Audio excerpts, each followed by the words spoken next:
Durante casi 2 años, dos hombres vivieron a pocos pasos de una ruta vigilada, y los patrullajes pasaron tan cerca que podían oír el cuero de las botas, el tintineo de las espuelas, hasta el resuello de las mulas. Los buscaron, juraron que había ojos en la montaña, y aún así nunca los encontraron. ¿Cómo se esconde alguien en un lugar donde no hay donde esconderse? ¿Cómo aguantas sin moverte cuando el enemigo está tan cerca que podrías contarle los botones del uniforme? Y, sobre todo, ¿qué puede ser tan importante como para aceptar una vida reducida a una grieta en la roca? Esto fue en el Perú, cuando Lima ya había caído y la guerra se había vuelto otra cosa, no una línea de batalla, sino una herida larga, extendida por los caminos de la sierra y la ceja de selva, año 1882, más o menos. En esos meses en que el mapa parecía romperse, en la costa mandaban los ocupantes y en el interior mandaban el miedo, las requisas, los delatores y la gente que todavía se negaba a bajar la cabeza. La ruta era una cicatriz estrecha sobre un abismo, un sendero de herradura que trepaba entre piedras negras y raíces mojadas, donde el aire olía a musgo y a tierra recién abierta. Abajo, un río golpeaba sin descanso, como si estuviera moliendo el valle. Arriba, la neblina se pegaba a la piel y te dejaba la ropa húmeda, aunque no lloviera. A ratos el sol aparecía como una moneda sucia y luego desaparecía otra vez, tragado por el vapor. Ahí, en un pliegue del cerro, existía un puesto que no debía existir. No era una choza, no era una trinchera, era una herida cerrada con paciencia, una cavidad empotrada en la ladera, como si la montaña la hubiera parido y luego la hubiera olvidado. Piedras colocadas una por una, barro mezclado con hojas, un techo de ramas y césped arrancado con raíz para que volviera a prender. Desde afuera era solo un bulto más entre tantos, un derrumbe viejo, un nido de helechos, una sombra. Desde adentro era una cárcel de silencio. La única ventana era una rendija del ancho de 2 dedos orientada hacia el sendero. Si te asomabas demasiado, la luz te delataba. Si respirabas fuerte, el vaho se pegaba al borde y brillaba. Si te rascabas, el sonido parecía un trueno. El más joven se llamaba Tomás Quispe. Era de un caserío alto, de esos donde el que no aprende a leer el cielo no llega a viejo. Antes de la guerra había sido chasqui de caminos modernos, un mensajero a pie y a mula, llevando cartas, encargos, noticias, a veces medicinas. Conocía las trochas como se conoce una cicatriz propia. Por el dolor exacto, decía que la montaña habla, pero no con palabras, habla con piedras sueltas, con pájaros que callan, con el modo en que el viento cambia de golpe. El otro era mayor, y su nombre sonaba a Costa Esteban Larraín. Había trabajado cerca de cañones y planos como ayudante de ingenieros y después como escribiente. Había visto el orden de los cuarteles y también su derrumbe. Traía una libreta envuelta en cuero, un lápiz corto como un dedo y una manía: medir el tiempo. Si no lo escribimos, no existe, decía, y si no existe, nadie lo cree. Tomás se burlaba en voz baja. ¿Y de qué sirve que lo crean, si igual nos matan? Esteban no respondía con orgullo, sino con algo más triste: necesidad. Había perdido demasiado como para quedarse quieto en un pueblo esperando que la guerra lo alcanzara. Si no podía empuñar un cañón, al menos podía sostener una línea de tinta que salvara a otros. Su misión era simple y cruel: mirar, contar, no disparar, no moverse, ser invisibles, porque por ese sendero no pasaban solo patrullas, pasaban arrieros obligados a cargar para el enemigo. Pasaban guías locales con la mirada baja. Pasaban hombres con uniforme y hombres sin uniforme, y a veces era imposible distinguir quién era más peligroso, pero cada cierto tiempo pasaba algo que hacía que Esteban apretara la libreta como si fuera un arma: la correspondencia. No cartas de amor, no noticias de familia, correo militar, órdenes, listas, nombres, rutas, castigos, papeles que decidían qué pueblo sería requisado mañana, qué hacienda sería vaciada, qué camino sería cerrado. En una guerra de caminos la información era pólvora, y ellos eran los ojos que podían avisar a los montoneros, a las partidas dispersas, a los hombres que esperaban en quebradas con un par de rifles viejos y más rabia que balas. No para atacar de frente, sino para golpear donde dolía y desaparecer. Para evitar una redada, para sacar a alguien antes de que lo amarraran, para que un convoy se encontrara con un camino vacío, o con una emboscada. Pero para eso Tomás y Esteban tenían que sobrevivir sin dejar rastro. No había fuego, ni una brasa, ni humo. Comían frío, charqui duro como suela, maíz tostado que crujía demasiado si no lo humedecías primero en la boca. Bebían agua recogida en una lata escondida bajo una piedra donde goteaba la neblina. Masticaban coca, cuca, decía Tomás, para engañar al hambre y al sueño, y cuando el frío mordía de noche, se apretaban dentro del poncho como dos animales que no se soportan, pero se necesitan. La regla más importante era la más absurda: no tener camino, Si salían siempre por el mismo punto, la hierba se aplastaba. Si pisaban 2 veces la misma piedra, la piedra se movía. Si dejaban cáscaras, alguien las vería. Si orinaban cerca, el olor quedaba. La montaña guarda todo, y el enemigo, cuando sospecha, aprende a leerla. Por eso su comunicación con el mundo era una coreografía de señales pequeñas, casi infantiles. 3 piedritas blancas sobre una roca oscura significaban pasó patrulla, una rama quebrada en forma de V, pasó convoy, un nudo en una cuerda vieja colgada como si fuera basura, correo importante, y el mensaje real iba en un escondite, una grieta bajo un tronco caído tapada con barro fresco y hojas secas. La persona que recogía esos mensajes no aparecía casi nunca, y cuando aparecía lo hacía como si no tuviera nada que ver con nada. Se llamaba Martina Guamán. En el camino era solo una arriera más, una chola con pollera oscura y manta apretada al pecho, llevando sal, ají seco, velas de cebo, agujas, lo que se pudiera vender o cambiar. A veces iba con una mula flaca, a veces a pie. Saludaba a los soldados con una sonrisa que no decía nada, y cuando nadie miraba dejaba una bolsa en el lugar exacto como quien deja caer una piedra. Tomás la había visto una vez de cerca, antes de encerrarse en el puesto. Martina le había dicho en quechua, casi sin mover los labios, Amayuya. No mientas, y luego, como si fuera un chiste, añadió en español. Y no te mueras, pues, que después nadie paga. Esa mañana, la neblina estaba tan baja que el sendero parecía flotar.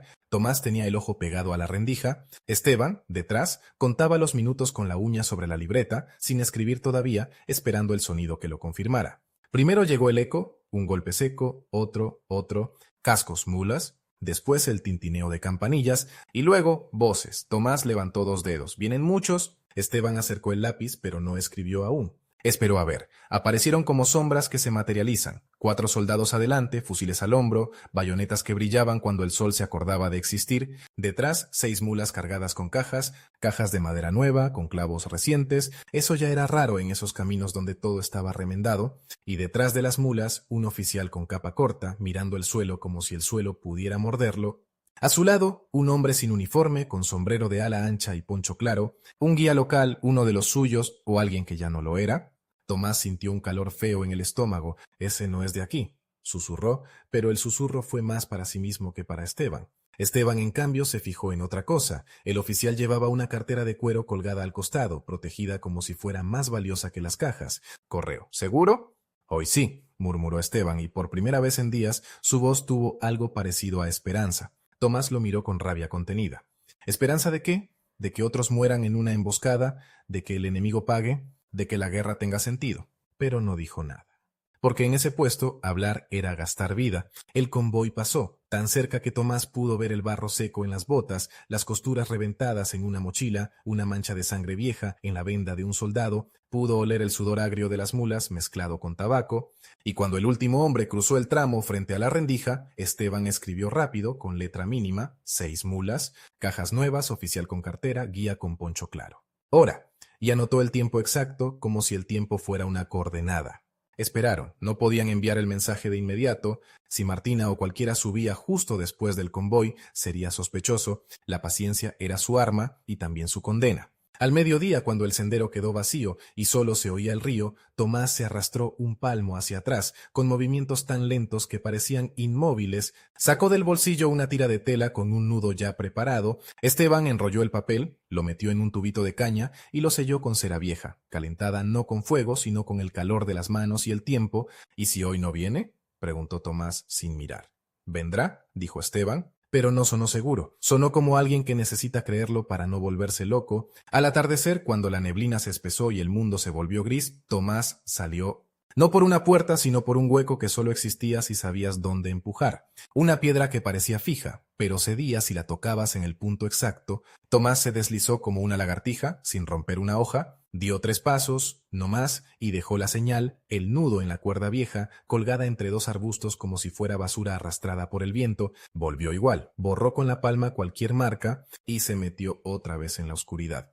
Pasó 1 hora, 2. El cielo se apagó. El frío empezó a subir desde el suelo, como si la montaña respirara hacia adentro. Entonces algo cambió. No fue un disparo, no fue un grito, fue peor. Un silencio raro en el sendero, como si hasta el río hubiera bajado la voz. Tomás pegó el ojo a la rendija y vio movimiento donde no debía haberlo. No venían por el camino, venían por la ladera. Sombras subiendo entre piedras, separadas, cuidadosas, un patrullaje que no seguía la ruta normal, un peinado, como decían algunos, buscando algo, buscando a alguien. Esteban sintió que se le secaba la boca. «Nos están buscando», dijo, y por primera vez esa frase no sonó como una posibilidad lejana, sino como una mano en la nuca. Tomás no respondió, solo levantó un dedo. «Calla». Los hombres subían despacio, apartando ramas con la punta del fusil. Uno de ellos llevaba una bayoneta calada, y la usaba como bastón, pinchando el suelo, probando huecos. Otro se agachaba a mirar piedras, como si esperara ver una puerta dibujada en ellas. ¿Quién les había dicho? ¿Un guía? ¿Un arriero obligado? ¿Alguien que vio una señal? ¿O simplemente habían aprendido, por pura insistencia, que en esa quebrada había ojos? Los pasos se acercaron, el sonido del cuero, el metal, la respiración. Tomás apretó la mandíbula hasta que le dolió.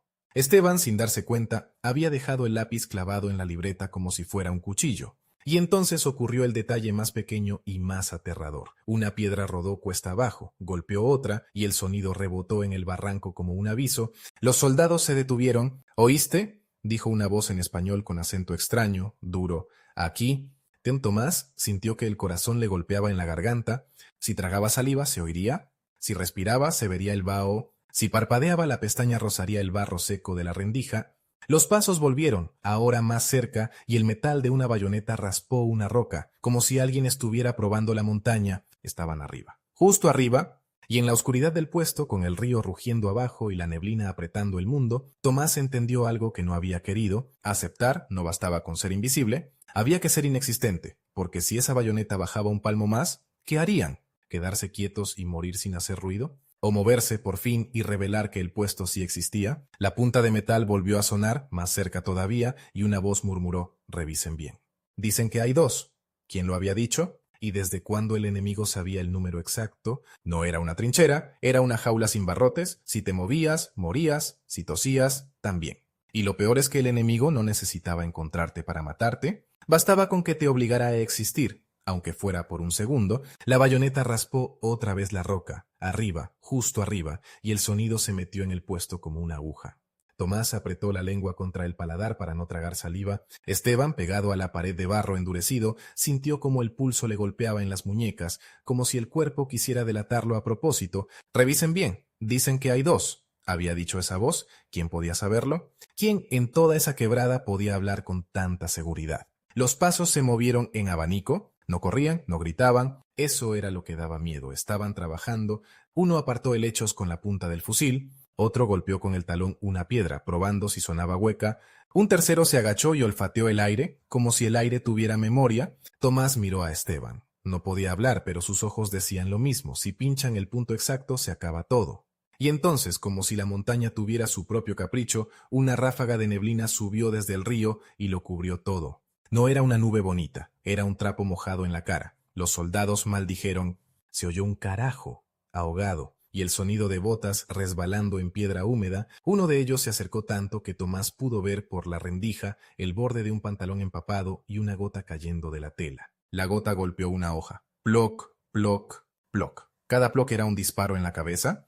La bayoneta bajó, tanteó el césped arrancado que cubría el techo del escondite y se quedó ahí, presionando. Un segundo, dos. Esteban sintió que el mundo se reducía a ese punto de metal empujando la vida hacia adentro, y de pronto un sonido distinto. Una mula, más abajo en el sendero, soltó un rebuzno largo, desesperado, como si la estuvieran golpeando. Los soldados se giraron. «¡Oye, allá abajo!», gritó alguien. La presión de la bayoneta se alivió. Los pasos se alejaron, primero con cuidado, luego con prisa. La patrulla no se fue del todo, pero se reordenó. Como si el cerro les hubiera recordado que también había un camino que vigilar. Tomás no se movió. Esteban tampoco. Esperaron a que el aire volviera a ser aire.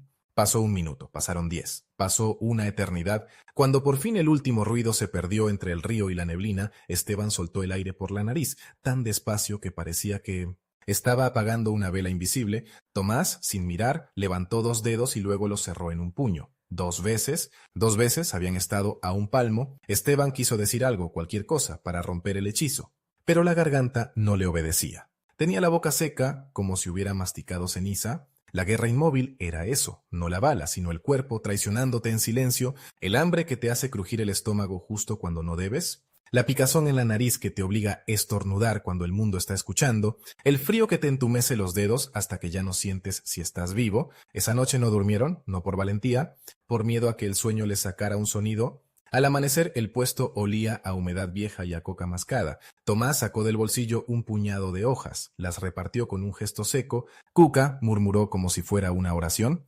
Esteban aceptó. Al principio le había dado asco, como a hombre de ciudad. Ahora la necesitaba, no para la altura, sino para la cabeza. Para no pensar demasiado, el día se organizaba en rutinas pequeñas, casi ridículas, pero eran lo único que los mantenía cuerdos. Tomás escuchaba. No solo miraba el sendero, escuchaba el cerro, sabía distinguir el paso de una mula cargada del paso de un hombre cansado, el cascabeleo de una campanilla de arriero del tintineo más fino de una espuela militar, incluso el modo en que una piedra rueda. Si rueda sola, es el cerro; si rueda con intención, es alguien. Esteban escribía hora, número, dirección, detalles. 3 soldados, 1 cojea, guía con sombrero de paja, 2 mulas vacías. Arriero solo, lleva sal, canta bajo. Patrulla de 5, 1 fuma tabaco negro. Su letra se había vuelto mínima, apretada, como si también quisiera esconderse en el papel. Y entre una anotación y otra, el cuerpo pedía cosas que no podían darle. El agua era una lata escondida bajo una piedra plana, donde la neblina goteaba como si el cielo sudara. A veces el goteo se detenía y la lata quedaba con el fondo apenas húmedo. Entonces Tomás salía de noche, con la lengua pegada al paladar, a buscar un hilo de agua más arriba, donde el musgo guardaba un poco. Volvía con la camisa empapada y las manos heladas, y Esteban lo miraba con una mezcla de gratitud y rabia. Un día te van a ver, susurró Esteban una vez, cuando el sendero estaba vacío y el río parecía más fuerte que cualquier oído humano. Tomás lo miró como si le hubieran insultado a la madre. ¿Y si no salgo, qué? ¿Nos secamos aquí adentro como charqui? Esteban apretó la libreta. Si dejas huella, nos matas a los dos. Y no solo a nosotros. Si encuentran el puesto, van a buscar quién nos alimenta, van a colgar a alguien en la plaza. J. Tomás tragó saliva. Ahí estaba el otro filo de la guerra. No era solo su vida, era la vida de Martina, de los comuneros, de cualquiera que hubiera dejado una bolsa de maíz tostado en un escondite, porque afuera, en los caseríos, la gente vivía con el miedo metido en la cocina.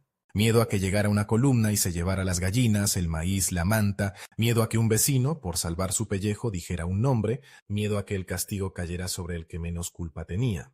Y aún así, alguien seguía ayudando. A veces, cuando el sendero se quedaba mudo, Tomás veía pasar a Martina a lo lejos. No siempre, era como ver un fantasma que decide mostrarse. Pollera oscura, manta apretada, la cabeza baja. Si había soldados, ella era una vendedora más. Si no lo sabía, era más rápida que el viento, nunca miraba hacia el puesto, nunca, como si mirar fuera, señalar con el dedo. La primera vez que dejaron un mensaje después del peinado, Esteban dudó hasta. Tenía el papel enrollado, el tubito de caña listo, la cera vieja marcada con la uña, y aún así lo sostuvo en la mano como si pesara 1 tonelada. ¿Y si ya están mirando el escondite?, murmuró. Tomás no respondió enseguida, se quedó escuchando el río como si el río pudiera contestar. Luego dijo, si no avisamos, ¿para qué estamos aquí? Esa pregunta se quedó flotando en el puesto, pegada al barro, más pesada que el humo que nunca encendían. Salieron de noche, como siempre, por el hueco que solo existía para ellos. Tomás avanzó por un tramo distinto al de la última vez, pisando piedras grandes para no aplastar hierba. Esteban detrás, casi sin respirar, sintiendo que cada crujido era una sentencia. Dejaron la señal mínima, una rama quebrada en forma de V, pero esta vez más baja, casi escondida, porque ya no confiaban ni en sus propios códigos. El mensaje fue al escondite bajo el tronco caído, tapado con barro y hojas secas. Volvieron, borraron, esperaron. Y ahí empezó la parte más cruel de la guerra inmóvil, esperar sin saber si el mundo todavía está de tu lado. Pasó un día, 2, nadie recogió el mensaje. El tubito seguía ahí, intacto, como si la montaña lo hubiera tragado y escupido de nuevo. Tal vez no pudo venir, dijo Esteban, pero su voz ya no tenía esa fe de antes. Tomás mascó coca con rabia. O tal vez la agarraron. Esa palabra, agarraron, no necesitaba explicación. En esos tiempos, si te agarraban, no era solo que te detenían, te rompían, te hacían hablar o te hacían desaparecer. Al tercer día, el hambre empezó a tener dientes, el charqui se había acabado, quedaba un puñado de maíz tostado y un pedazo de queso duro que olía a humedad. Esteban lo partió en 2 con una navaja sin filo y el sonido del corte le pareció demasiado fuerte. Tomás comió despacio, como si masticar fuera un lujo. Luego se quedó mirando la rendija, pero ya no miraba el sendero, miraba su propia impaciencia reflejada en la oscuridad. Yo puedo bajar, dijo de pronto, casi sin pensar. ¿Puedo ir al caserío, preguntar, ver qué pasó? Esteban se giró hacia él con los ojos abiertos como si hubiera oído un disparo. ¿Bajar? ¿Ahora? ¿Después de que dijeron que éramos dos? La Osimartina no viene, nos morimos aquí. O peor, nos quedamos ciegos y sordos de tanto encierro y un día nos encuentran como ratas. Esteban apretó los dientes. Si bajas, dejas rastro. Y si te siguen, los traes directo a la puerta. Y Tomás se acercó un poco, lo suficiente para que Esteban sintiera su respiración. ¿Y tú qué propones, hombre de papel? ¿Escribir nuestra muerte en tu libreta? Por un segundo, Esteban pareció a punto de responder con furia, pero lo que salió fue otra cosa, más íntima, más fea. Yo no puedo volver a perder, dijo casi sin voz. Si nos descubren, no es solo que nos maten, es que todo esto, todo este aguante, habrá sido para nada. Tomás lo miró y en esa mirada había algo que no era odio. Era cansancio, era entender que Esteban no estaba defendiendo una estrategia, sino una última razón para seguir respirando. Ese mismo día, al atardecer, el sendero volvió a hablar. Primero campanillas, luego voces, y después un sonido que no encajaba, un jadeo rápido, nervioso, como de animal inquieto. Tomás pegó el ojo a la rendija, vio una patrulla pequeña, 4 hombres, y con ellos un perro, no un perro grande de hacienda, uno de esos mestizos flacos, orejas paradas, hocico siempre húmedo, lo llevaban con una cuerda corta, como si fuera un arma. Esteban sintió que se le helaba la espalda. Un perro no necesita ver una rendija, un perro huele la vida. Los soldados avanzaron despacio, dejando que el animal olfateara piedras, raíces, el borde del sendero. El perro tiró hacia la ladera, justo hacia donde estaba el puesto, y soltó un gemido bajo. Tomás sintió que el estómago se le caía, no se movió, no parpadeó, pero el cuerpo traicionero le pidió lo peor, un estornudo. Una cosquilla en la nariz como una pluma invisible, se llevó un dedo al bigote, apretó con fuerza como si quisiera arrancarse la piel. El estornudo se quedó ahí, temblando a punto de nacer. El perro tiró otra vez. Los soldados se miraron. ¿Qué huele?, dijo uno. El guía, porque siempre había un guía, se agachó, tocó el suelo, olfateó también, y entonces dijo algo que a Tomás le sonó como una sentencia disfrazada de broma. Aquí arriba hay algo, pero puede ser zorro o gente. En estas quebradas todo huele a gente. Esteban sintió una punzada. Gente, no enemigos, no rebeldes, gente. Como si ya no importara de qué lado estabas, bastaba con existir para ser sospechoso. El perro se quedó quieto, mirando hacia la ladera, y por un segundo Tomás creyó que iba a ladrar. Si ladraba, se acababa, porque un ladrido llama a otros ojos. Pero el animal no ladró. Estornudó, un estornudo fuerte, ridículo, como si la neblina le hubiera entrado en el hocico. Los soldados se rieron, uno le dio un tirón a la cuerda. «Está mojado, no sirve», dijo otro, y siguieron de largo. Cuando el último paso se perdió, Tomás se dejó caer contra la pared de barro, sin hacer ruido, pero con el cuerpo temblando como si hubiera corrido kilómetros. Esteban cerró los ojos, no era alivio, era agotamiento puro. «Nos van a encontrar», susurró Tomás, y por primera vez sonó como un niño. Esteban abrió la libreta con manos torpes, quiso escribir lo del perro, lo del guía, lo del estornudo salvador, pero se detuvo, porque había notado algo más, algo pequeño, algo que no debía estar. En la rendija, pegado al borde, había un hilo claro, casi blanco, no era de la montaña, era de tela, de una manta, de una camisa o de algo que ellos habían traído. Esteban lo tocó con la uña, se desprendió fácil, y en ese gesto entendió el microhorror. No era un gran error lo que los iba a matar, era una tontería. Un hilo, un olor, una marca de cuerda en un arbusto. El enemigo estaba aprendiendo. Esa noche, cuando por fin se atrevieron a salir un instante para revisar el escondite, lo hicieron con una cautela nueva, casi desesperada. Tomás levantó el tronco caído lo justo. Esteban metió la mano, no había comida, no había maíz, no había charqui, no había velas, solo un papel doblado, húmedo, con letras apretadas, como escritas a la carrera. Esteban lo abrió con cuidado, y la neblina pareció meterse también en las palabras. Decía: «En el pueblo preguntaron por ustedes». Alguien nombró la trocha. Tomás sintió que se le endurecía la cara. «¿Quién?». Esteban miró alrededor como si el papel pudiera ser una trampa que escuchaba. No había firma, no había nombre, solo esa frase, como un cuchillo dejado sobre la mesa. Alguien había hablado. O alguien había sido obligado a hablar, o alguien estaba inventando para que ellos se movieran y así cazarlos. Tomás apretó el papel hasta arrugarlo. «Entonces ya está, ya saben». Esteban tragó saliva. «No sabemos cuánto saben». Tomás levantó la vista hacia la ladera oscura, hacia el lugar donde la bayoneta había presionado el techo. «Saben que somos dos. Saben la trocha. Y ahora van a venir con más». Esteban guardó la nota en la libreta, como si esconderla pudiera deshacerla, y en el silencio que siguió, la pregunta que ninguno quería decir se quedó colgando, pesada como piedra mojada, si la red que los alimentaba estaba comprometida. ¿Cuánto faltaba para que el próximo peinado no fuera una búsqueda, sino una ejecución? Cuando por fin supieron quién los estaba buscando, entendieron que el peligro no venía del valle, sino de arriba. No de la patrulla que pasaba por el sendero, no del perro flaco, no del oficial que maldecía la neblina. Venía de alguien que conocía la montaña como Tomás, alguien que podía mirar una ladera y leerla como si fuera una carta. Lo supieron por una frase que escucharon sin querer, 2 días después de la nota del escondite. La mañana estaba rara, demasiado clara para esa ceja de selva. La neblina se había levantado un poco y dejaba ver, allá abajo, el hilo del camino y el brillo húmedo de las piedras. Tomás tenía el ojo pegado a la rendija, Esteban con la libreta abierta, esperando el sonido de campanillas, y entonces llegaron voces, pero no las de siempre. No eran soldados hablando fuerte para espantar el miedo, eran dos hombres discutiendo en voz baja, como si el cerro también tuviera oídos. Uno hablaba en castellano con acento de costa, el otro respondía mezclando palabras en quechua, rápido, cortante. «Te digo que no es por aquí», dijo el de la costa. «Mana, por aquí sí. Aquí hay puquiu, hay agua escondida. Si fueran dos, buscarían agua», respondió el otro. Puquiu, manantial. Esteban sintió un frío distinto, no el del barro, sino el de la lógica. Alguien estaba pensando como ellos. Tomás entrecerró los ojos. Ese no es soldado», murmuró sin mover los labios. El hombre que hablaba quechua apareció entre los helechos y por un segundo la luz le dio en la cara. Tenía la piel curtida, bigote ralo y un sombrero de ala chata con una cinta oscura. No llevaba uniforme, pero sí un fusil viejo colgado como si fuera parte del cuerpo. Y lo peor, caminaba sin hacer ruido, no pisaba hojas secas, no pateaba piedras, elegía dónde poner el pie. Tomás lo reconoció por algo mínimo, la manera de mirar el suelo antes de avanzar, como si saludara a cada piedra. Esa mirada la tenían los arrieros, los cazadores y los guías que llevaban a otros hombres a lugares donde no querían ir.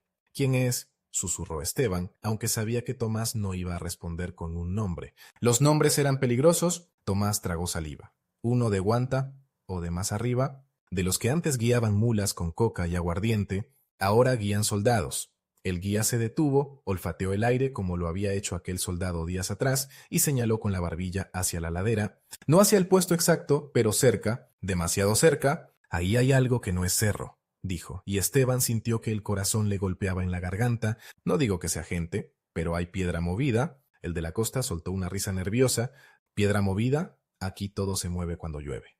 «Por eso, cuando llueve se nota lo que no se mueve como debe», respondió el guía. Tomás apretó los dientes. Esteban, sin querer, apretó la libreta contra el pecho como si el papel pudiera protegerlo. Los dos hombres siguieron y el sonido de sus pasos se perdió, pero la frase quedó clavada en el barro del escondite. Cuando llueve se nota lo que no se mueve como debe. Esa tarde, el sendero trajo lo que ellos habían esperado durante meses y al mismo tiempo lo que más temían. Primero, el tintineo de muchas campanillas, no 2 mulas, no 3, un tren entero. Luego, el golpe sordo de cascos sobre piedra mojada y voces dando órdenes con esa seguridad de quien cree que el camino le pertenece. Tomás pegó el ojo a la rendija y vio la columna aparecer como una serpiente larga, oscura, con lomos cargados, cajas, no sacos de maíz ni fardos de lana, cajas de madera con herrajes, amarradas con cueros, algunas marcadas con tinta negra, letras que Esteban alcanzó a leer al revés. Parque, parque de municiones, balas, pólvora, tal vez granadas, lo suficiente para alimentar una campaña de castigo en los pueblos de arriba, y ahí, caminando al lado del oficial, iba el guía. No era un monstruo, no iba riéndose.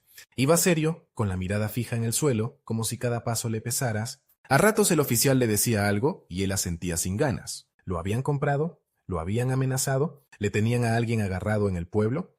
En esa guerra la lealtad muchas veces era solo el nombre bonito del miedo. Esteban empezó a escribir con una rapidez que le dolía en los dedos. Hora, número de mulas, número de soldados. 2 jinetes adelante, un sargento atrás, y el detalle que importaba, las cajas iban hacia el paso, hacia el abra donde los montoneros de Cáceres solían cortar el camino. Tomás respiraba por la nariz, lento como si el aire fuera vidrio. «Si esa carga llega, van a barrer los caseríos», murmuró. «Barrer, quemar, colgar, llevarse a los hombres». Esteban levantó la vista. «Es lo que esperábamos. Esto es por lo que estamos aquí».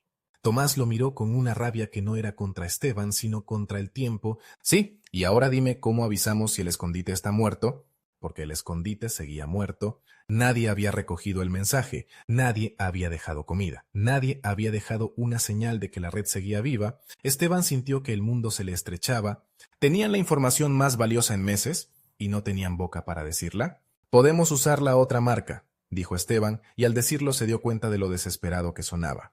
La otra marca era un recurso que habían jurado no usar salvo en caso extremo, una piedra blanca colocada en un punto exacto del sendero, visible desde lejos, un grito silencioso, un pasa algo, pero también una invitación para que cualquiera que supiera mirar entendiera que allí había manos trabajando. Tomás negó despacio. Si el guía está con ellos, también sabe mirar piedras. Entonces, ¿qué? ¿Nos tragamos esto? Esteban apretó la libreta. ¿Dejamos que pase? Y Tomás no respondió. Se quedó mirando la columna y por un segundo Esteban vio en su cara algo que no había visto antes. Ganas de salir, de bajar corriendo, de clavar un cuchillo en una cuerda, de soltar las mulas, de hacer cualquier cosa que rompiera esa impotencia, pero la columna siguió. Las cajas siguieron y el guía, al pasar por un punto donde el sendero se estrechaba, levantó la vista un instante hacia la ladera, no miró directo a la rendija, no podía, pero miró como quien siente una mirada encima. Esteban sintió que se le secaba la boca. ¿Los había olido? ¿Los había intuido? ¿O solo era el instinto de alguien que sabe que en la montaña nunca estás solo? Cuando el último casco se perdió, el silencio volvió con un peso nuevo. Ya no era solo hambre y miedo. Era culpa anticipada. Esa noche, por primera vez en semanas, Tomás habló de bajar sin discutirlo. Voy a salir, dijo, y su voz no temblaba. Eso era lo peor. Esteban lo agarró del poncho, fuerte, sin pensar. No. No ahora. Si ese guía sospecha, van a poner ojos en la ladera, te van a seguir como a un zorro. Tomás se soltó con un tirón. ¿Y tú qué quieres? ¿Esperar a que nos encuentren aquí adentro con tu libreta llena y la barriga vacía? Esteban sintió que la rabia le subía, pero la tragó. Quiero que no nos maten. Quiero que no maten a Martina, si todavía vive. Quiero que no maten a los del caserío por nuestra culpa. Tomás se quedó quieto. ¿Y los que van a matar con esas cajas? ¿Esos no cuentan? La pregunta quedó flotando, sucia, imposible. En la guerra inmóvil, hasta la moral se pudría por falta de aire. Decidieron algo intermedio, algo que sonaba inteligente y en realidad era una apuesta. No bajar al pueblo, no tocar el escondite principal, sino buscar el Ojo Viejo, un punto de paso donde a veces los arrieros dejaban hojas de coca para los caminantes, un lugar que no era de ellos, sino de todos. Si la red estaba viva, alguien pasaría por ahí. Salieron cuando la noche estaba más negra, sin luna. La ceja de selva olía a tierra mojada y a hojas aplastadas. Tomás iba adelante, descalzo en hojotas, pisando piedra. Esteban detrás, con el corazón en la garganta y la libreta envuelta en tela para que no brillara. Llegaron al punto, una roca grande con una grieta como boca. Tomás metió la mano, sacó nada, solo barro frío. Esteban sintió un vacío en el estómago que no era hambre, era confirmación. Y entonces, desde arriba, un sonido que no debía estar, un chasquido de rama, no el de un animal. El de un pie que se detiene tarde. Tomás se congeló, Esteban también. La oscuridad se volvió una pared. Una voz susurró muy cerca en castellano, ahí, ¿ves? Te dije. El guía. Esteban sintió que la sangre se le iba a los dedos. Tomás, sin mirar, llevó la mano al cuchillo que nunca usaban porque el cuchillo era ruido, era lucha, era final. Quietos, dijo otra voz más dura. Un soldado. No los habían visto aún, los estaban escuchando, esperando que se movieran para confirmar. Tomás apretó el brazo de Esteban y lo empujó hacia el suelo detrás de la roca. Se pegaron al barro como dos sombras. Esteban sintió el olor de Tomás, coca y sudor viejo, y pensó con una claridad absurda, así huele un hombre que no puede existir. Los pasos se acercaron, lentos, seguros. El guía hablaba bajito, como si estuviera enseñando una lección. Si hay dos, uno escribe, el otro mira. El que mira se cree cerro, pero el cerro no deja hilo. El cerro no deja grasa en la piedra. El cerro no respira cuando uno se acerca. Esteban quiso no respirar, pero el cuerpo no entiende de órdenes. El pecho se le movió apenas, y ese apenas le pareció un grito. Una linterna no, porque no usaban linternas. Una vela protegida con la mano. Una lucecita amarilla apareció entre los dedos de un soldado, temblando. La luz tocó la roca, la grieta, el barro. Tocó la mano del guía, que señaló una marca en el suelo. ¿Ves? Aquí alguien apoyó peso. Hace poco. La tierra todavía está blanda. Tomás apretó la mandíbula hasta que le dolió. Esteban sintió que iba a vomitar del miedo. El soldado avanzó un paso más, y entonces, como si el mundo quisiera burlarse, un trueno reventó lejos y la lluvia cayó de golpe, sin aviso, como si el cielo hubiera estado esperando ese momento. No fue una llovizna, fue un golpe. Las hojas empezaron a aplaudir, el barro se volvió jabón y la vela se apagó con un siseo. ¡Mierda!, gritó el soldado, y en ese grito hubo algo humano, algo torpe. Por un segundo dejaron de ser cazadores y se volvieron hombres mojados. Tomás aprovechó ese segundo, no para correr, para volver a ser invisible. Se arrastraron, pegados al suelo, hacia la pendiente. Cada movimiento era una traición, pero la lluvia lo cubría todo, el sonido, el olor, las huellas que se deshacían al instante, y entonces la montaña decidió participar. El agua, al caer con esa furia, empezó a arrancar tierra, un hilo de barro se soltó arriba, justo donde estaba el puesto, y bajó como una lengua espesa. Tomás lo vio y se le heló la cara. El puesto, quiso decir Esteban, pero Tomás le tapó la boca con la mano, fuerte, casi con rabia. No había tiempo para palabras. El barro siguió bajando, llevándose hojas, ramas, piedras pequeñas, un mini alud, pero suficiente para cambiar el cerro. Suficiente para que el techo de césped y tierra, ya debilitado por semanas de humedad, empezara a ceder. Desde donde estaban, oyeron un sonido que Esteban nunca olvidaría, el crujido sordo de su propio escondite rompiéndose como si la montaña estuviera masticando su secreto. Los soldados también lo oyeron. ¿Qué fue eso?, gritó uno, y los pasos se desordenaron. Ya no eran lentos. Ahora corrían, resbalaban, se chocaban. El guía dijo algo que el viento se llevó, pero Esteban alcanzó a entender la intención. Arriba, hacia el puesto. Tomás miró a Esteban en la oscuridad mojada. Sus ojos decían lo que ninguno quería aceptar. El cerro los estaba delatando sin querer, no por un hilo, no por un olor, por derrumbarse. Volvieron como pudieron, trepando en silencio mientras el agua les pegaba en la cara. El sendero era un río, las piedras se movían bajo los pies, y cuando llegaron al lugar donde debía estar la entrada, Tomás metió la mano y tocó barro suelto. La boca del escondite estaba medio tapada. Adentro el aire era distinto, pesado, como si ya no fuera aire sino sopa. Esteban se metió primero, empujando con los hombros, sintió como el barro le raspaba la espalda, como el techo había bajado unos centímetros. El espacio que antes era una jaula, ahora era una caja que se cerraba. Tomás entró detrás, y al hacerlo una masa de tierra cayó y les golpeó las piernas. No fue un golpe mortal, pero fue una advertencia clara. La montaña podía terminar el trabajo cuando quisiera. Afuera, entre la lluvia, se oían voces. ¡Cerca! ¡Demasiado cerca! El sonido metálico de un fusil golpeando piedra, y por encima de todo, el ruido del agua filtrándose buscando cualquier rendija para entrar. Esteban sintió una gota caerle en la nuca, luego otra, luego un hilo frío que le bajó por la columna. Tomás palpó el techo con los dedos. La tierra estaba blanda, hinchada. Si sigue así, se viene, murmuró. Esteban quiso reír, pero le salió un sonido ahogado. ¿Y qué hacemos? ¿Salimos y nos ven? ¿O nos quedamos y nos tapa? O Tomás no respondió enseguida. Afuera, un soldado gritó: ¡Revisen! ¡Tiene que estar por aquí!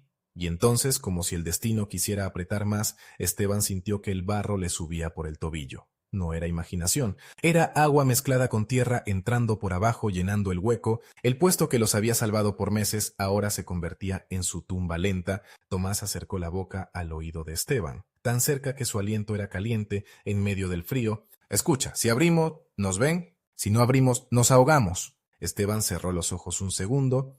Pensó en Martina, en la nota sin firma, en las cajas de munición avanzando hacia el paso. Pensó en su libreta empapada, en todas esas horas anotadas para que alguien, algún día, pudiera hacer algo con ellas. Afuera los pasos se detuvieron justo encima, se oyó el golpe de una bota probando el suelo como aquella vez con la bayoneta, y una voz, la del guía, dijo con calma, casi con tristeza: si están ahí, ya no tienen a dónde ir. Dentro, el agua siguió subiendo, lenta, segura, como una mano que no se cansa. ¿Abrirían la salida y apostarían todo a la oscuridad y la lluvia? ¿O se quedarían quietos, esperando que el cerro decidiera por ellos? Sobrevivir era solo la mitad. La otra mitad era volver a ser persona, cuando llevas meses aprendiendo a no respirar. Dentro del puesto, el agua ya no era una amenaza futura, era un peso real, frío, subiéndoles por los tobillos como si la montaña estuviera llenando una vasija. Esteban apretó la libreta contra el pecho, inútilmente, como si el papel pudiera flotar. Tomás, en cambio, no miraba la libreta, miraba el techo, lo tocaba con la yema de los dedos, sintiendo cómo la tierra se ablandaba, cómo el césped que antes era camuflaje ahora era una esponja. Afuera, justo encima, la bota volvió a probar el suelo, un golpe seco, luego otro más cerca de la rendija tapada, y la voz del guía, tranquila, casi cansada: si están ahí, ya no tienen a dónde ir. ¿Y si tenía razón? ¿Y si la montaña por fin los había entregado? Tomás acercó la boca al oído de Esteban. ¿No vamos a abrir por donde esperan? Y dijo algo más, una palabra en quechua que Esteban había oído en los caminos pero nunca había entendido del todo: yuyú. ¿Blando? ¿Todo está yulú? Eso también juega para nosotros. Esteban tragó saliva. ¿Cómo? Tomás no respondió con teoría, respondió con manos. Metió los dedos en el barro del costado donde el agua se filtraba y empezó a escarbar hacia arriba, no hacia la salida principal, sino hacia un punto que solo él conocía: una grieta vieja, una respiración del cerro que habían dejado a propósito desde el primer mes, por si un día el aire se volvía sopa. Nunca la usaban, porque usarla era admitir que el puesto podía fallar, el barro se le metía bajo las uñas. Esteban quiso ayudar, pero Tomás lo detuvo con una mirada. Cualquier movimiento de más, cualquier roce contra la pared podía hacer caer el techo, y además, afuera estaban escuchando. Los soldados hablaban entre ellos, irritados por la lluvia. Se oía el chasquido de cuero mojado, el metal de un fusil golpeando piedra, un juramento en voz alta, y por debajo de todo, el río del barranco rugiendo como si celebrara. Entonces pasó algo que nadie esperaba. El guía no ordenó cavar, ordenó esperar. Con esta lluvia no van a salir, dijo. Si están, se van a quedar quietos, y si se quedan quietos, el cerro los tapa. Mañana venimos con luz. Mañana. Esa palabra, dicha con tanta seguridad, fue como una soga al cuello, porque mañana para ellos era no existir. Tomás siguió escarbando, milímetro a milímetro, hasta que sintió aire. Un hilo mínimo, pero aire al fin. Pegó la boca a esa grieta y aspiró.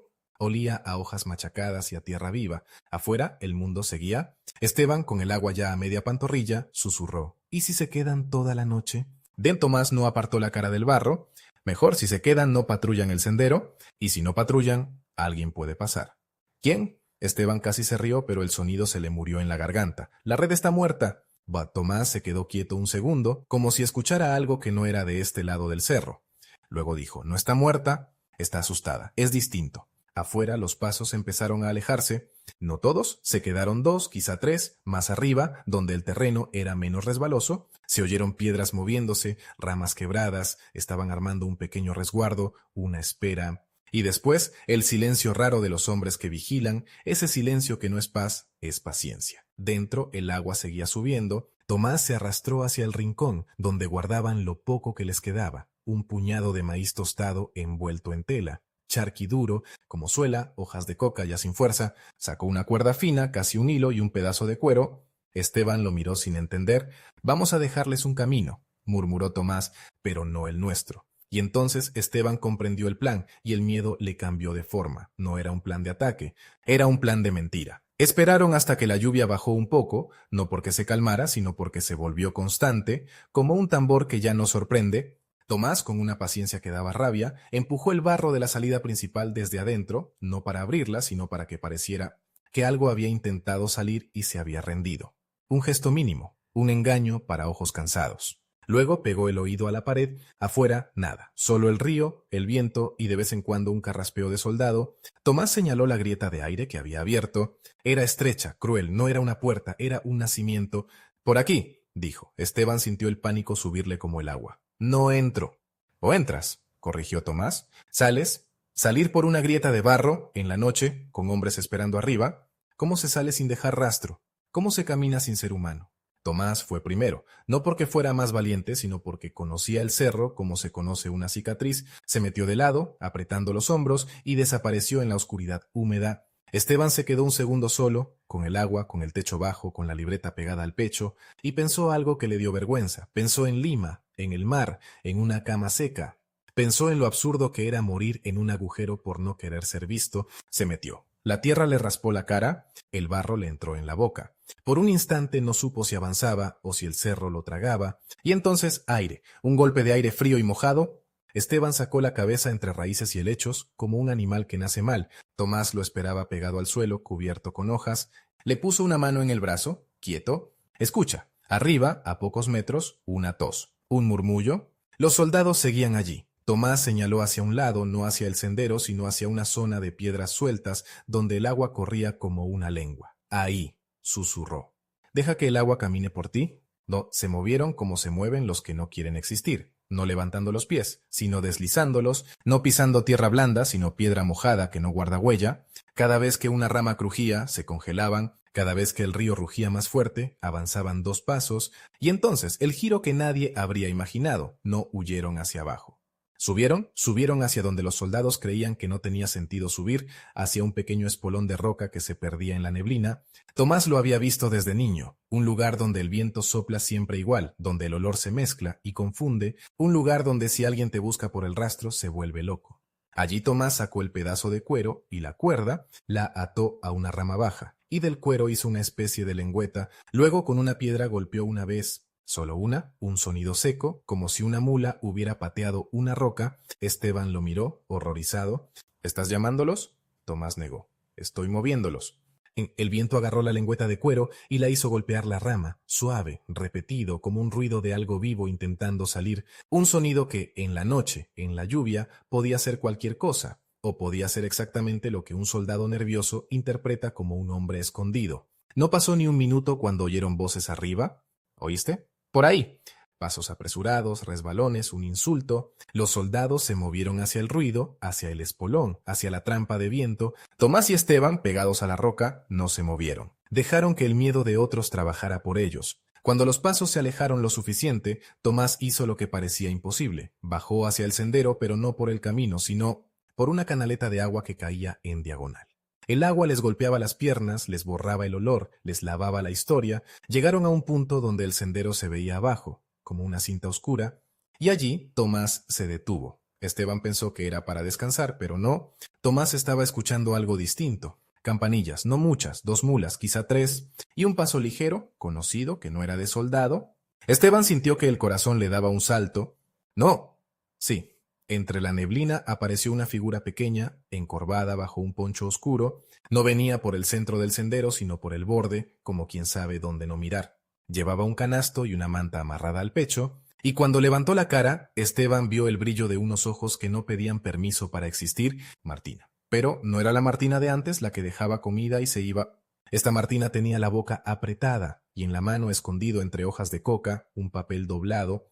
Tomás no salió a su encuentro. No podía, solo hizo la señal mínima, 3 piedritas alineadas en una raíz, como si el agua las hubiera puesto ahí. Martina las vio sin mirar directamente. Se detuvo, fingió acomodarse la carga y dejó caer el papel en un hueco de piedra. Luego siguió caminando, como si nada. Esteban quería correr, agarrar el papel, decir su nombre.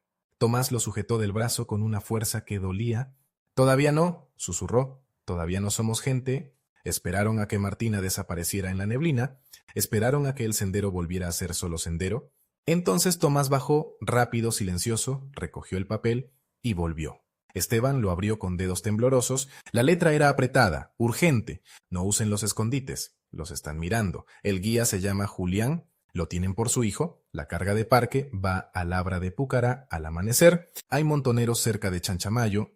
Si pueden, avisen con la marca del eucalipto quemado. Esteban levantó la vista. Eucalipto quemado, pero eso es lejos, dijo Tomás, y por eso sirve. Nadie lo espera. Y ahí estaba el nuevo peligro, el nuevo precio. Para avisar, tenían que moverse más de lo que se habían permitido en meses. Tenían que dejar el puesto, tenían que abandonar su invisibilidad justo cuando el enemigo estaba más cerca. ¿Valía la pena? Después de tanto aguantar, ¿iban a morir por un mensaje? Tomás no dudó. En sus ojos había algo que Esteban no había visto desde el principio. No rabia, no miedo, decisión limpia. Si esa munición llega a Labra, van a hacer una limpieza, van a colgar a los varones en la plaza, van a quemar los techos de Ichú, y Julián va a seguir guiándolos porque le tienen al hijo. Esto no se corta solo. Esteban apretó la libreta. ¿Y nosotros? Tomás lo miró como se mira a un compañero de camino cuando ya no hay vuelta. Nosotros somos ojos, y los ojos a veces tienen que parpadear. Se movieron esa noche como si el cerro los empujara, no por el sendero, no por donde pasan las mulas, sino por una línea de piedras altas, mojadas, donde el musgo cubre todo y el pie no deja firma. Tomás iba adelante marcando con la mano dónde apoyar. Esteban detrás cuidando que la libreta no se empapara del todo, aunque ya era tarde para eso. La tinta se corría como si también quisiera huir. Al amanecer encontraron el eucalipto.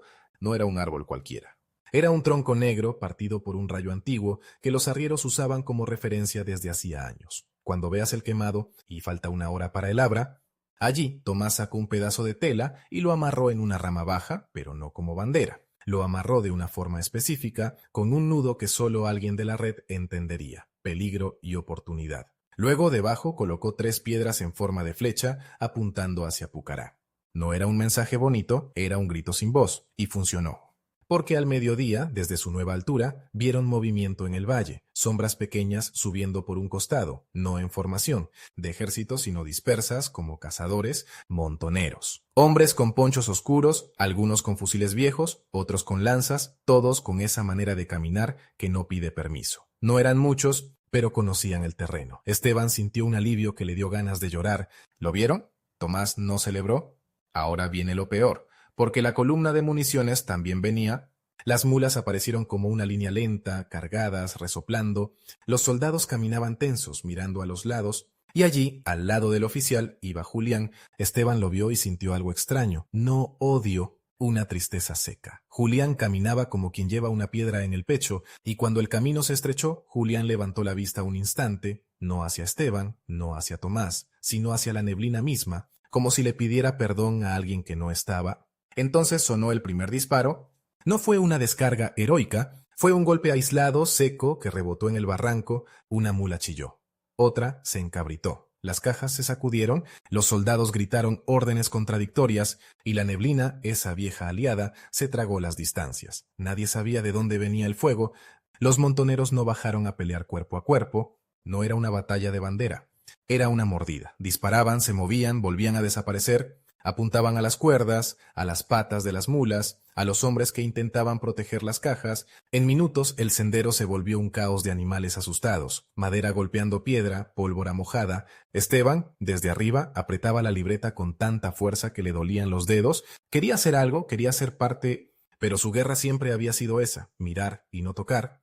Y entonces el detalle que lo cambió todo. Una caja se abrió al caer y Esteban vio entre la paja, no solo cartuchos, vio papeles, un paquete envuelto en cuero, sellado. Correspondencia. Órdenes, listas, no era solo munición, era la boca del enemigo. Tomás lo vio también y por primera vez se movió sin pedirle permiso al miedo. Si los montoneros agarran eso, sabrán a quién van a buscar, a qué pueblos van a castigar, a quienes tienen marcados. Y si no lo agarran, susurró Esteban. Tomás no respondió. Ya estaba bajando, no hacia el centro del combate, sino hacia un punto donde el sendero hacía una curva y la neblina se espesaba. Bajaba como bajan los zorros, rápido, pegado a la piedra, sin mostrar el cuerpo entero nunca. Esteban se quedó arriba, paralizado, y se dio cuenta de que estaba viendo el final de su pacto, el pacto de no actuar. El pacto de ser invisibles. Tomás llegó a la curva justo cuando un soldado, separado del grupo, intentaba arrastrar el paquete de papeles hacia un lado. Tomás no lo atacó con un grito,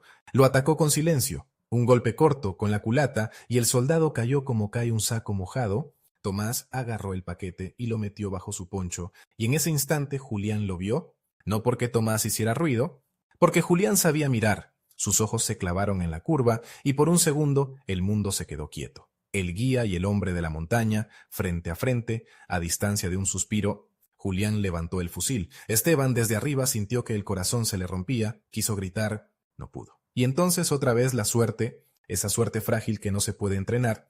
Una mula, loca de miedo, se soltó y embistió a Julián por el costado. No lo mató, lo tiró al barro. El fusil se le fue de las manos. Julián cayó de rodillas y cuando levantó la cara, Tomás ya no estaba. Solo quedaba la neblina y el ruido del combate alejándose. Más tarde, cuando todo se calmó, cuando los montoneros se retiraron con parte de las cajas y los soldados quedaron recogiendo heridos y maldiciendo al cerro, Esteban encontró a Tomás en un hueco de roca, temblando, no de miedo, de frío, de fiebre. Tenía un corte en el brazo, sucio, y la piel pálida. Había tragado agua, barro y quién sabe qué más. Esteban le tocó la frente y sintió el calor malo, el que no es vida, es incendio. Tomás le entregó el paquete de papeles como si fuera una ofrenda. Esto vale más que mi cuerpo, murmuró. Cállate, dijo Esteban, y le salió una voz que no reconoció. Una voz de mando, de urgencia. No me vengas con eso. Tomás sonrió apenas. ¿Ves? Ya estás volviendo a ser persona, ya te enojas. Esteban quiso cargarlo, pero Tomás era más pesado de lo que parecía. Y además, cada paso era un riesgo. Los soldados humillados iban a buscar culpables, iban a quemar casas, iban a colgar a alguien para que el miedo volviera a obedecer. Martina apareció al anochecer, como si la neblina la pariera. No venía sola. Traía a 2 hombres de la comunidad, silenciosos, con mantas y una camilla improvisada de ramas. No preguntaron nombres, no preguntaron por qué, solo miraron a Tomás y entendieron. «¡Rápido!», dijo Martina, y en su voz había algo nuevo, no solo valentía, rabia. Mientras lo cargaban, Esteban miró hacia atrás, hacia la ladera donde había estado el puesto. Ya no era un secreto perfecto. La lluvia lo había deformado, el barro lo había mordido, pero seguía allí, medio enterrado, como una boca cerrada. Y en ese momento Esteban entendió por qué no los habían encontrado durante tanto tiempo. No era solo el camuflaje, no era solo el tajo de la rendija, ni el ruido del río, ni la neblina que borraba distancias. Era disciplina. Era no encender fuego ni cuando el frío te parte. Era no caminar 2 veces por el mismo borde. Era enterrar hasta las cáscaras de maíz. Era cambiar de hábito antes de que el hábito te delate. Era aceptar que el heroísmo allí era quedarse quieto cuando todo el cuerpo te grita que corras, y aún así también había sido suerte, porque si aquella mula no embestía a Julián, Tomás no salía. Si el trueno no apagaba la vela aquella noche, los encontraban en la roca. Si la lluvia no borraba las huellas, los seguían como a perros. Si el alud no tapaba la entrada justo cuando la bota probaba el suelo, el soldado habría sentido el hueco. La victoria, cuando eres invisible, siempre cuelga de un hilo. Tomás deliró 2 días. Hablaba en quechua, palabras sueltas: guagua, niño, guasi, casa, puquiu, agua. Esteban no entendía todo, pero entendía lo esencial. Tomás estaba volviendo a los lugares que lo habían hecho quien era. Y eso, en la fiebre, era una despedida. La tercera noche Tomás abrió los ojos con una claridad breve, como una ventana que se abre antes de cerrarse para siempre. Miró a Esteban, que no se había separado de la camilla, y le dijo: «No dejes que esto se pierda». Esteban apretó el paquete de papeles y su libreta, ya manchada, ya casi ilegible. «No». Tomás respiró hondo. «Y si ves a Julián, dile que lo entiendo». Esteban sintió un nudo en la garganta. «¿Entiendes a un hombre que te iba a matar?». Tomás parpadeó lento. «Entiendo a un padre». Después de eso, su mirada se fue hacia un punto que no estaba en la choza, hacia la neblina, hacia el cerro, y su pecho dejó de pelear. No hubo música, no hubo discurso, solo el sonido de la lluvia en el techo de paja y el río, siempre el río, como si el mundo no tuviera tiempo para el dolor de un solo hombre. Días después, Esteban bajó con Martina por un camino distinto, llevando los papeles envueltos en cuero bajo la ropa, pegados al cuerpo. En los caseríos la gente los miraba con esa mezcla de miedo y esperanza que deja una guerra larga. Nadie preguntaba demasiado, porque preguntar era peligroso. Porque un vecino podía ser oreja, porque un soldado podía estar escuchando detrás de una puerta. En un punto, en una quebrada donde el aire olía a eucalipto y humo viejo, Martina se detuvo y señaló hacia el valle. «Ahí», dijo, «ahí los montoneros van a leer lo que trajiste. ¿Ahí van a saber a quién salvar primero?». Esteban no respondió, miró sus manos, estaban llenas de barro seco en las uñas, como si el cerro no quisiera soltarlo, y se preguntó algo que no se había permitido en 2 años. ¿Y ahora quién soy, si ya no tengo un agujero donde esconderme? Esa noche, cuando por fin estuvo solo, abrió la libreta. Muchas páginas estaban corridas, manchadas, pero aún se leían números, horas, marcas, el paso de las mulas, la cantidad de cajas, el nombre parque, la palabra puquiu, la nota de Martina, el nombre de Julián, pruebas de una guerra que casi nadie ve. Años después, en esas mismas rutas, los arrieros contarían una historia en voz baja. Dirían que en la ceja de selva había ojos en la neblina, que los soldados buscaban y el cerro no devolvía nada, que una vez un guía juró que había sentido respiración bajo sus botas y aún así no encontró a nadie. Pero los cuentos nunca dicen lo que cuesta ser invisible. No dicen cómo se te olvida reír, no dicen cómo el cuerpo aprende a no toser, no dicen cómo, cuando vuelves a un pueblo, el ruido de una olla te parece un disparo. Y queda una pregunta, la que Esteban se llevó como una piedra en el bolsillo, pesada para siempre. ¿Cuántos puestos como ese existieron? Pegados a un cerro, viviendo de maíz tostado y silencio, ¿y cuántos nunca tuvieron a nadie que escribiera su historia antes de que la lluvia la borrara?